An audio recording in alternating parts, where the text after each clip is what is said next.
This video is going to cover the topic of calculating quartiles. Be sure the date and topic are at the top of your page. The essential question or questions for this video are, what are quartiles? And then of course, how and why do we calculate them? First, when you hear the word quartile, you might be able to guess what it means. It has the prefix of quart. That's the same prefix of the word, for example, quarter, which we of course know that there are 4 quarters in a dollar, and quart in general is when something is broken up into fourths. Knowing that about the word quart, it might not surprise you to know that quartiles are what we calculate when we're trying to find 1/4 of a data set. Sometimes it's helpful to be able to analyze data by breaking it into those 4 sections and look at trends or patterns. And this is what we refer to as calculating quartiles. Let's take, for example, this data set. I want to examine how many chocolate chips come in chocolate chip cookies. So I've recorded the number of chocolate chips in a dozen different chocolate chip cookies. Well, I want to figure out what's typical. I'm going to first kind of rearrange this so it's easier to look at from least to greatest. So pause the video for a moment, go ahead and reorder these from least to greatest, and then we can compare our lists. Okay, do our lists look the same? Good. So now we want to divide these into sections, and I'm going to start by finding the middle, which we know is called the median. And as I work my way inward, right, I know that there's an even number here of cookies, so I'm going to have to find the middle of a set of numbers. It looks like I'm left with 10 and 11, so my middle is in between there. It is 10.5.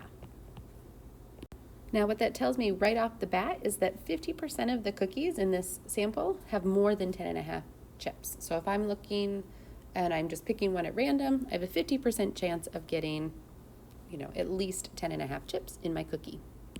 Since that marks the halfway point, my next idea here, in order to figure out my quarters, is to take each half and find the middle of those. So on my lower half, right, I have 3, if I'm going to mark these off just like I would if I were doing the median again as I go through, and I have 2 left here again at the end, and so I'm going to look for the middle of those. I'll do the same thing on the higher end, working my way in until I have something in the middle, which would end up right here. So what that tells me is that these 3 cookies are in what we call the lower quartile, and these 3 cookies are in the upper quartile. So this is the top 25% of cookies. This is the bottom 25% of cookies. Let's try another one. This time I have kept track of how long it took students to run a mile, and I went ahead and put this in order for you. So let's break this into quartiles, first by finding the median. So go ahead and take a moment, and since these are already in order, just look for that middle number. And when you look for that middle number, you should find that there's one number smack dab in the middle, which is 11. So that is the halfway point. And a reminder that what that tells us is that we have half the students over here running faster and half the time are running slower, or I guess I marked that backwards, but half the students are faster than 11 minutes and half the students are slower. So now let's find that lower quartile. Now this time I circled that 11 for the median, so I'm actually going to just leave that as it is and look to the left to find the lower quartile. Let me use a different color here.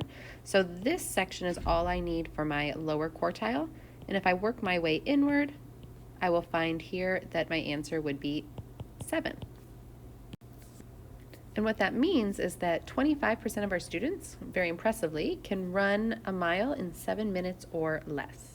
And I'll do the same thing on the right-hand side of my median, and I'll look over here, I'll use a different color again, and I'll find the middle of that group, which is 13. So this is our upper quartile. So the upper quartile is 13.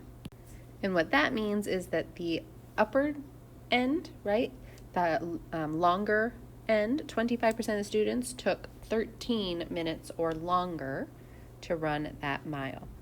And the last thing I want to talk about is something called the interquartile range. That's the middle 50% of whatever your data is, right? So it's kind of a way to think about what is average.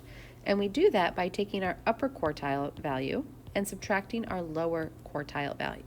So in this case, we would take 13 and we would subtract 7, and our interquartile range would be 6. So there were 6 minutes between the kind of students in that middle group, in the middle 50%. For your turn, I just listed some data in order from least to greatest already, so you don't have to worry about that. And what I'd like you to do is just mark down the numbers that represent each of these, the median, the lower quartile, the upper quartile, and then you'll find that interquartile range by taking the upper quartile and subtracting the lower quartile. And that's how you'll do that part. So just take some time to try that.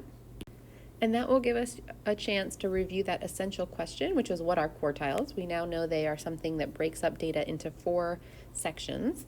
And we wanted to know how and why we calculate them. We saw a little bit about how, and our why is just sort of another way to analyze data and see what's typical about the information and see who's kind of on the extreme ends in the top 25% or perhaps the bottom 25%. And so we'll talk more about how that can be useful as we examine more data together in class.